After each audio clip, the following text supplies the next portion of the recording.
What time is it? It's 12 o'clock noon. Oh wow, it means it's lunchtime.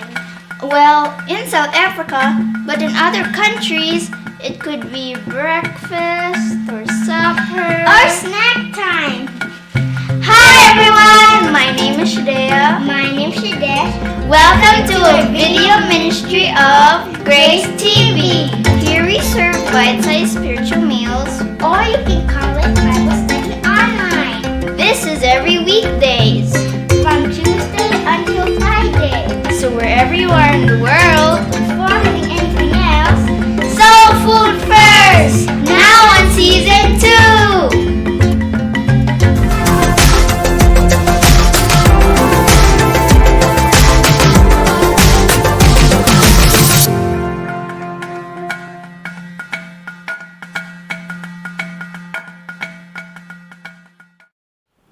This is Pastor Din Padayhag. Welcome to Soul Food.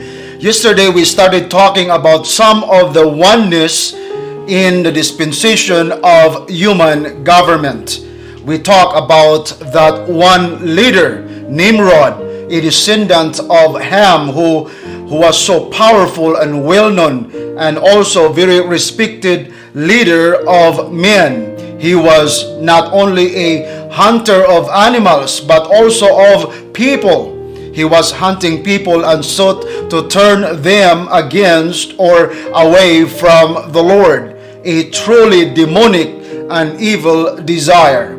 We talk about one kingdom called Babel. Nimrod's act of starting a kingdom implies that he and his people refused to follow and refused to be ruled by God. Babel was the beginning of Babylon, a wicked kingdom which has set itself against God.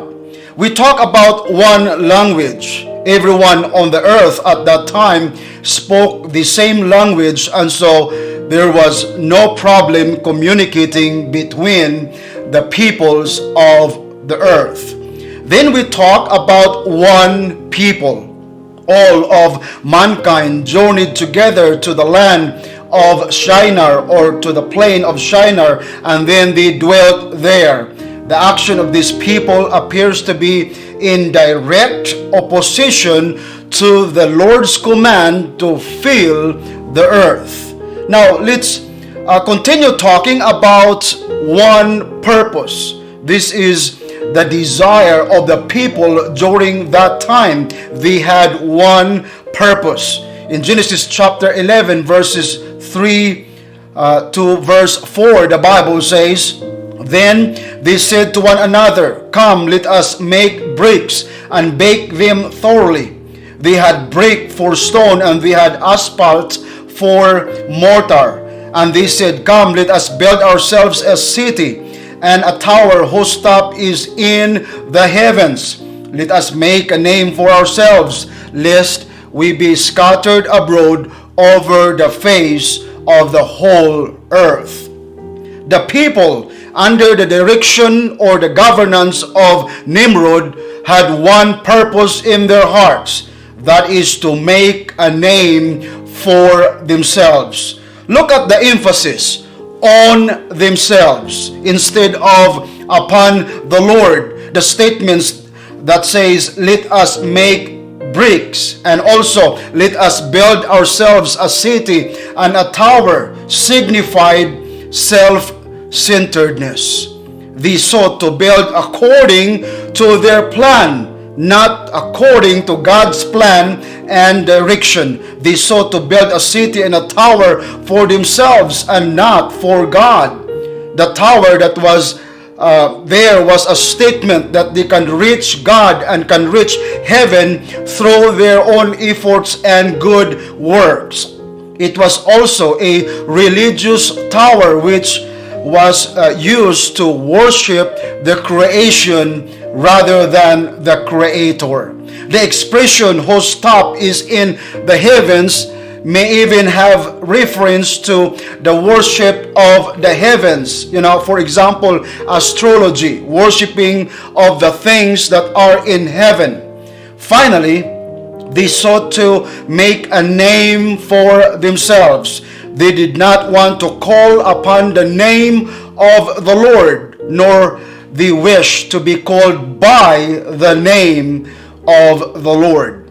And then we have one world government. The situation that existed in the Tower of Babel and the purpose it intended by the people is very similar to that one world government that Satan will establish during the future tribulation period.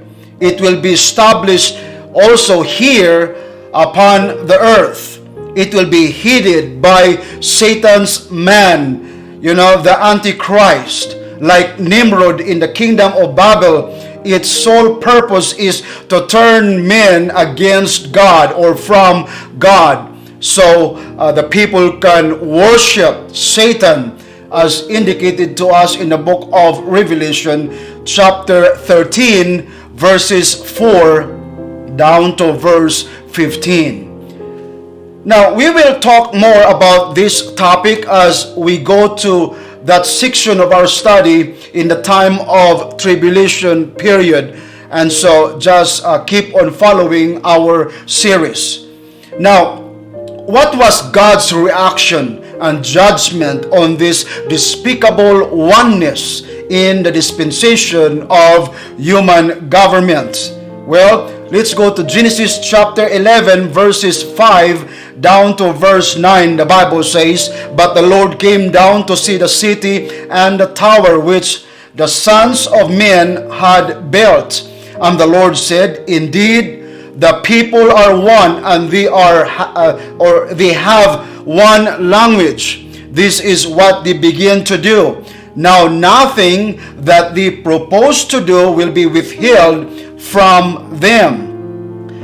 Come, let us go down and there confuse their language," God says, "that they may not understand one another's speech." So the Lord scattered them abroad from there over the face of all the earth, and they ceased building the city. Therefore, its name is called Babel, because there the Lord confused the language of all the earth. And from there, the Lord scattered them abroad over the face of all the earth.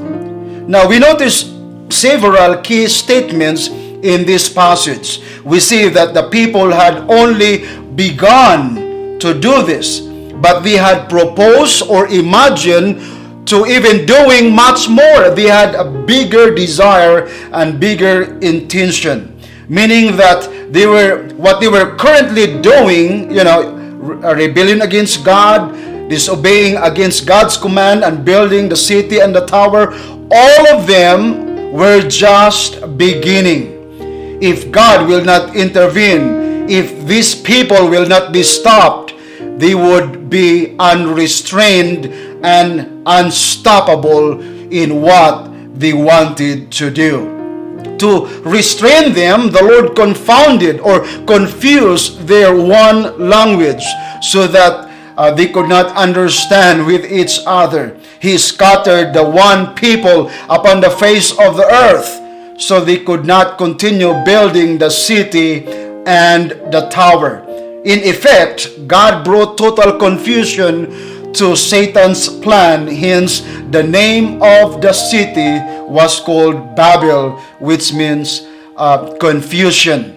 You see, when God says, "Fill the earth," it was not a suggestion, but it was imperative. It was a command. And so, it demanded obedience. It is going to be fulfilled either willingly or forcefully. And in this case, the people filled the earth and were scattered abroad by force. Beloved, tune in tomorrow as we continue with this series. Thank you very much for watching. Enjoy your soul food.